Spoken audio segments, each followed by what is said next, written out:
Good day guys! Sa video natin ngayon ay tatalakayin natin kung paano ko nakuha yung 3 hours 8 minutes na PR ko ngayon dito sa Milo Finals na ginanap sa Cagayan de Oro from 3 hours 21 minutes dun sa Pit to Run leg 3 na 21 days lang ang pagitan. So dito pag-uusapan natin lahat ng mga maaaring naging factors kung paano ko nakuha yung PR ko ngayon at paano maaaring makaapekto rin sa inyo as a beginner or a competitive runner, yung mga factors na tatalakayin natin sa araw na to. Una sa factor na maaaring makaapekto ay yung race route. Almost flat route daw yung magiging ruta para sa finals ng Milo. So, pero meron daw dalawang flyover na kailangang ahunin. So, dalawang flyover, it means 4 na ahon ka dahil babalik ka dun sa flyover. So, yun, sabihin natin na yung Pit to Run ang pinakamahirap na marathon na naranasan ko up to date. So, sabi ko nga, nung nalampasan ko yun, alam ko na yung ibang mga marathon na paparating, magiging medyo mas madali na. Pero, hindi dahil madali itong Milo na flat route, ay sasabihin natin na napakadali na nung takbuhin. Dahil in reality, marami pong naka-PR dito. Marami din naman po na nasira yung mga oras nila. Dahil, yung flat route po kasi ganito yan. So, syempre, ang tendency ng runner, pag nalaman lang na flat route yung ruta, so sa umpisa pa lang, magkakargaan na yan. So, talaga naman ako kahit paano, lumampas ako dun sa limit na dapat target time ko sa umpisa. Pero dahil para lang, hindi ako ma-overcrowd ng tao or masyado akong masiksik ng tao. Tapos, yun niya, after ng ilang kilometers, syempre, humupa na din naman yung adrenaline ng iba. So, yun na. Nag-stick na tayo dun sa pacing natin. So, isa sa factor na maaaring nakatulong sa akin para makuha ko yung 3 hours 8 minutes ay yung recovery. So, recovery, 21 days, sabi ko po sa inyo. Ang ginawa ko after ng Pit to Run, yung isang buong linggo doon na parating. So, 21 days, so equals 3 weeks na lang yun. Tas race day na uli. Ginawa ko po talaga yun, nag-recovery muna ako, recovery jog, konti nung week na yun. And then, bawas sa milyahe. Sobrang easy lang ng takbo. So, yung ibang mga nakapollow ngayon sa akin sa Strava, hindi po kasi talaga ako mahilig mag-Strava. So, kaya lang po nabuhay uli yung Strava account ko dahil para dun sa mga nire-review kong relo. Kaya sabi ko nga siguro, natatawa na lang yung mga nakapollow sa Strava sa akin dahil kung tumakbo ko talagang napaka-ikli at napakabagal during ng panahon na yon. After nun, pangalawang linggo, doon lang naman ako bumalik ng medyo normal na training. Kaso, yun nga, sa last week, so tapering na naman ang nangyari. So, sa tapering, so kailangan ko na uli magbawas ng training. Pero, sabi ko nga, hindi ako totally na mahinga nung isang buong linggo na yun. Dahil alis nga po ako, kailangan ko munang mag-asikaso or mag-ipon ng mga pampakain sa mga hayop ko. Sa mga baka ko na iiwanan. Total, meron akong 20 cows na inaalagaan. So, gano'ng karaming damo ang dinamo ko nung mga nagdaang araw from Monday to Thursday. So, dala ko yung jeep ko and then trailer. So, yun. Damo tayo. Sobrang pagod nung mga araw na yun. Pero yung recovery nun, Friday, so kailangan na namin nasa CDO ng Friday. And then Saturday, talagang total recovery lang ang nangyari sa akin. Dahil yun yan, naka-hotel, hindi kami ganong naglalabas, hindi kami namasyal. Yun, umatin lang kami ng carbo loading, tapos yun nga, balik na ulit sa hotel. So talagang yung legs ko totally recovered ng 2 days. So sabi ko sa lahat ng race ko, ngayon ko lang na-experience yung nakapagpahinga ako ng 2 araw dahil laging paggaling ako dito sa bahay, magre-race ako ng bugbog lagi yung legs ko dahil nga sa mga gawain ko. Dagdag ko lang din dun sa recovery is yung tulog. So sabi ko nga, iba pa rin yung tulog nung talagang wala ganong ginagawa. Unlike yung dito sa bahay, ako manggagaling pag mag-race talagang busy, tapos puyat, tapos diretso race. Unlike doon, wala akong inalala kung hindi yun, magpahinga. And then kahit pa paano, nung last night, bago yung race, nakatulog naman ako. Dahil yung unang gabi, talagang hindi ako makatulog na mamahay ako.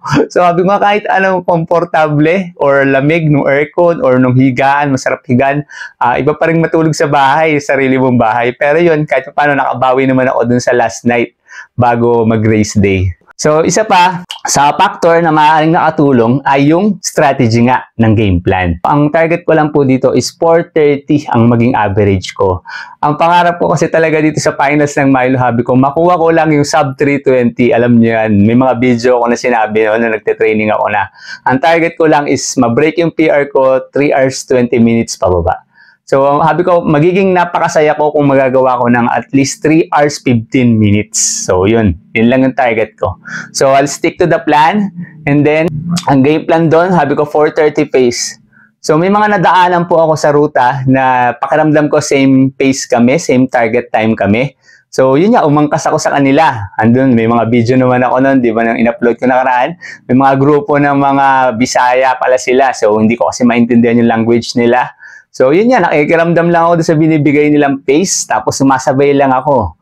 So, malaking naging tulong nila sa akin para ma-achieve ko yung target ko na oras na 4 hours 30. So, and then, nung patapos na, yun namang mga taga Manila, yung nakasabay ko, sila Idol Rudy Madrid. So, kumapit naman ako sa kanila hanggang 25 kilometers. So, yun. Okay, so, isa pang factor ay yung nutrition and hydration. So, dito sa Milo, napakaganda na naging pagitan ng hydration nila. Every 2 kilometers lang po, meron na ditong tubig. Or pag medyo sinuswerte ka, Pocari yung madadatnan mo. So, okay na okay talaga yung naging setup ng hydration ni Ran Rio this time sa finals. Ako naman po, may baon naman akong gels and salt stick. So, nung nakaraan sa pit to run, ang gel kong ginamit nun ay High Five dahil hindi available yung bus fuel nung time na yon sa Shopee. So, feeling ko isa yung sa naging epekto sa akin kaya medyo mababa ang performance at energy ko nung time dun sa pit run, although naka-second pa din ako. Pero ramdam ko talaga na sabi ko may mali sa akin sa araw nun, nung araw ng pit run. Sabi ko may kulang. So, nag-adjust ako, balik ako dun sa nakasanayan ko, bus fuel, and then nagdagdag ako ng salt stick na dahil sponsor naman ako ni Kuya Marlon ng salt stick, kaya maraming salamat sa kanya. Yun, para sa akin, naging okay pakiramdam ko, although alam nyo naman na pinulikat pa rin ako sa last 2 kilometers. Dahil yung pong 4:30 pace, medyo mabigat po talaga yun sa akin. Ngayon ko lang po nagawa yun, kaya hindi naman ako nagtataka na pinulikat ako sa last 2 kilometer. So, para sa akin, normal yun na maaari ko talagang maranasan. Actually, sabi ko nun, baka last 4 kilometer mamulikat na ako, pero hindi. Sa last 2 lang ako namulikat. Tapos medyo slight lang din naman yung pulikat dahil nakita nyo naman, nakakapag-vlog pa ako ng matino. So, yun, isa yun sa bagay. So, isa pa na maaaring factor na nakatulog ay yung mga running gear na ginamit ko nung araw na yon. So, sabihin nyo na naman, siyempre, sponsored ka naman, Dico J. Pero totoo, maniwala man ako kayo o hindi. So, running gear, nakaka-apekto din yan. Bukod sa pagte-training mo, pag komportable ka, malaking epekto niyan. So, sabi nga, yung ginamit ko running singlet is yun yung pinadala ni Tribu Facaras, yung Flow Collection. Manipis siya, magaan siya sa katawan, kahit na basa na ng pawis, madali siyang matuyo. Lalong-lalo na nung nakapinish na ako, ang tagal bago ko namin nakuha yung baggage. Magaan siya sa katawan, tapos madali talaga siyang matuyo. So, wala din akong irritation na naramdaman sa kanya. So, perfect yung Tribu Facaras na nagamit ko nung araw na yon. And then, next ay yung sapatos. So, yun nga, alam nyo naman na sabi ko, testingin ko yung Shodan. No? Yan ko, correct ko na yung pronunciation ko. Shodan ang basa doon. So, sabi ko nga, siguro kung yung flame pa rin yung gamit ko, medyo mas mabagal ako. Dahil sa totoo lang po, nung sa pit to run, ramdam ko na yung flame na gamit ko na 3.0, around 200 kilometers ang milyahe, hindi na po siya ganun ka-responsive. Hindi na rin siya ganun ka-komportable. So, kaya nga habi ko nun, sana may dumating na sapatos para dito sa Milo or mauobliga talaga ako na magpalit ng sapatos or bumili ng sapatos para dito sa Milo Finals. Kaya thankful talaga ako na dumating yung Shodan sa tamang oras at yun nga, na-break in and then nagamit ko na sa race. So, yung full review nun ay susunod dito sa video na to na i-upload ko dahil marami nag-aantay na i-review ko yung sapatos na yun after ng Milo. So, hintay-hintay lang po at hindi ko muna i-reveal yung tungkol sa sapatos na yun. So, isa pa sa maaaring factor na nakatulong para makuha ko yung oras ko na yun ay yung weather. Sabi ko, malamig yung naging takbo noong December 1. Pero hindi po daw masasabi natin na dahil malamig, lahat ay pabor. Dahil umulan po nung Sabado ng gabi. Hanggang nung ipunan or nung race day, humahamog pa. So yung kalsada po sa Cagayan de Oro, all wet surface, basa po lahat yon. Pero yung sa pakiramdam, syempre iba yung tumatakbo ng malamig, na malamig yung singaw ng kalsada, and then yung hangin. So nakaka-apekto talaga yon. So hindi masyadong mainit sa katawan. At hindi mo kailangan magbuhos ng tubig sa ulo mo or sa body mo para mag-cool down. So, isa sa naka-apekto talaga yung weather ng araw na yon para makuha natin yung 3 hours 8 minutes na new PR ko sa 42K. So, sa totoo lang yung takbo na yan, hanggang nung huling-huling minuto bago magsimula, nag-iisip talaga ako, magbablog ba ako or magsiseryoso ako sa race. So, lagi yan. So, ako po, ganito, kung kilala nyo ako, pag po ako nakuha ko pang mag-GoPro at mag-vlog, masasabi ko na hindi ako totally seryoso pa dun sa race na yun. Dahil sa totoo lang po, mahirap pong mag-vlog or mag-document ng race. So, akala ng iba, sobrang dali lang. Actually, hindi po. Lalo na sa akin, competitive runner ako kahit papano.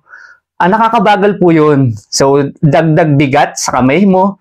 And then, pag nagsasalita ka, syempre, hawak mo siya. Nababawasan yung arm swing mo. So, nababawasan yung momentum mo. Tapos, pag magsasalita ka, syempre, kahit paano, kailangan hindi habol hininga. So, para maging hindi habol hininga, lagi po yun na kailangan magbawas ka ng pace. So, sabi ko nga, ang tagal ko inintay itong Milo Finals, pero hanggang sa huli ka ako, sabi ko, hindi ko alam kung mag-vlog ako or magsiseryoso ako sa race. Pero yun nga, sabi ko, ito yung una, dapat makapture ko muna yung moment para sa akin, sa sarili ko, syempre, para may mabalikan ako pagdating ng panahon. Syempre, para din sa inyo, na nag-aabang kung paano na yung naging race, kung ano tsura ng race. Kaya, yun, I ended up na i-document pa rin yung race.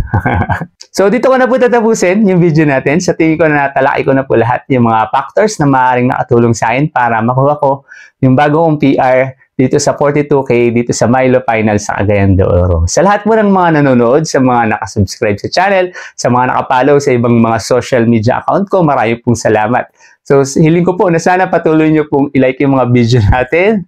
Paki-comment po kung may mga question kayo or anything na masasabi nyo. Marami pong salamat doon sa mga comment. And then, paki-share nyo po yung mga video natin sa mga running friends natin para lalo pa pong lumaki yung running community natin. Muli po, marami pong salamat sa lahat. God bless po sa inyo.